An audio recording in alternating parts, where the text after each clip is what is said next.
So mimi niseme namna hii, mimi sikuzaliwa kwa hii kiti ya deputy president. Sikuzaliwa hapo, nimepata tu juzi.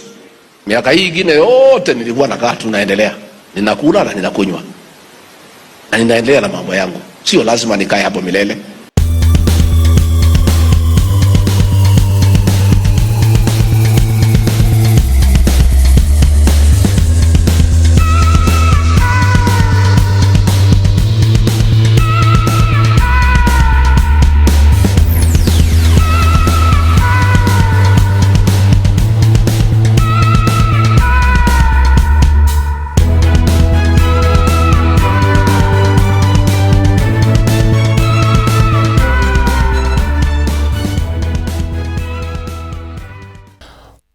Welcome back to Havana Media. My name is Boniface Owino, and as usual, I'm going to be your host for today.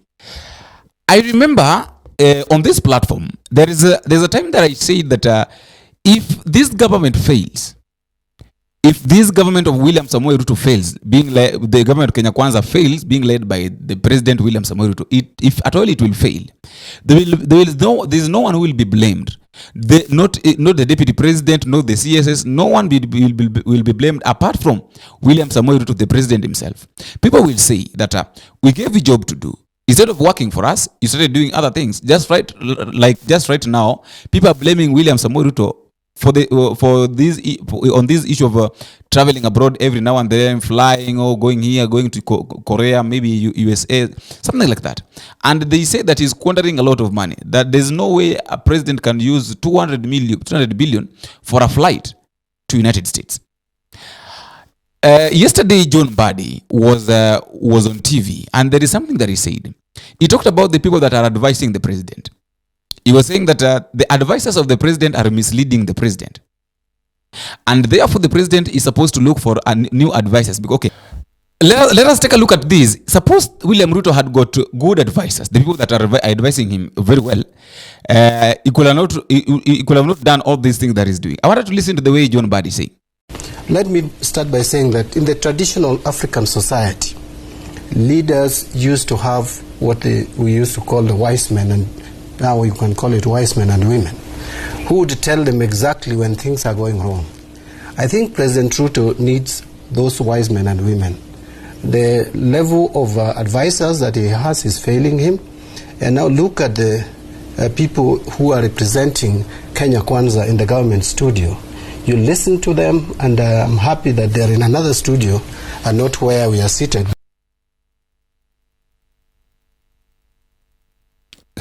And at the same time, John Mbadi talked about this issue of bottom up, the Kenya Kwanza government, and their slogan of bottom up when they were campaigning. And he said that there is no need of people complaining. There's no need of people complaining concerning this issue of bottom up and Kenya Kwanza government, because when they were campaigning, they were using this thing, and people follow. And in fact, he's saying very well that people voted for Kenya Kwanza. People voted for Kenya Kwanza government because they came with the slogan of bottom up without understanding what the bottom up means. I agree. But let me also ask Kenyans, and they are watching me. When you voted for Kenya Kwanza, lying to you about bottom up, did you understand what they meant by bottom up, by hustler? I will tell you, even Kenya Kwanza politicians didn't understand what hustler was. You would see CEOs saying, I'm hustling. You would find those who are looking for jobs saying we are hustlers. So who was an hustler?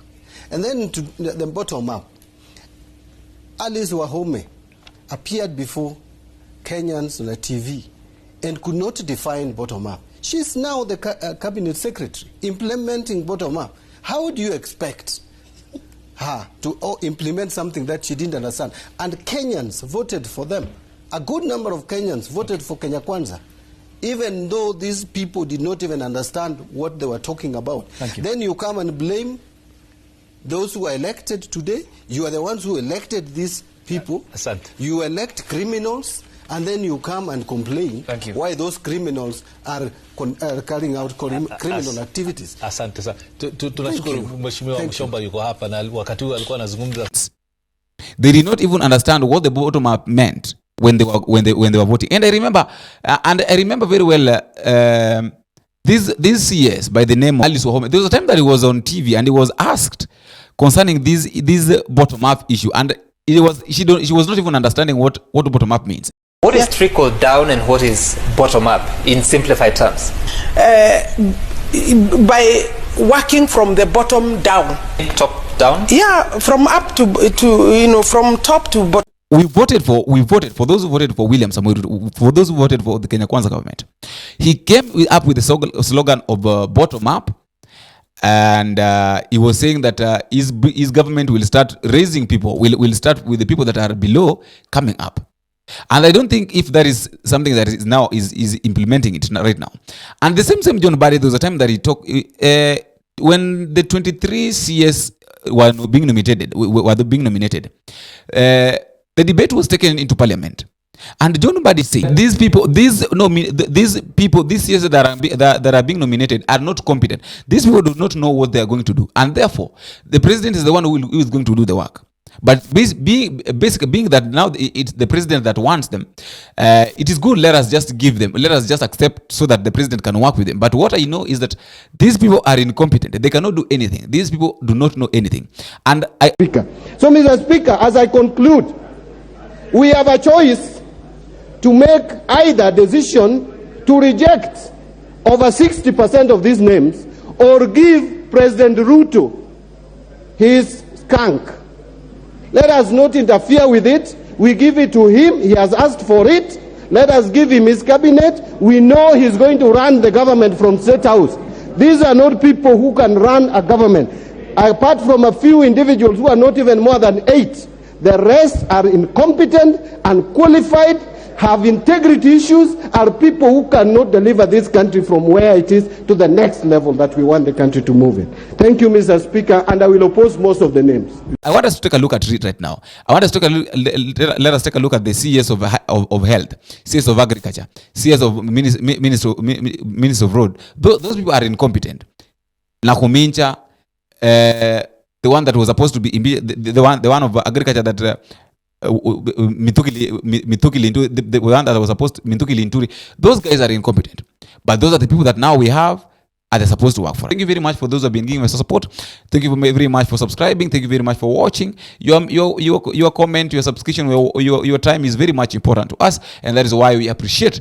As I normally say, that feedback is normally the key thing in any form of communication. I really appreciate what you're doing for us. You can also tell us where you're watching us from. If you're within the country, you can tell me which country are you watching us from, and if you're outside the country, it is also good to tell me which country are you watching us from. And until we meet again, I've been your host, Boniface Wino. Bye bye.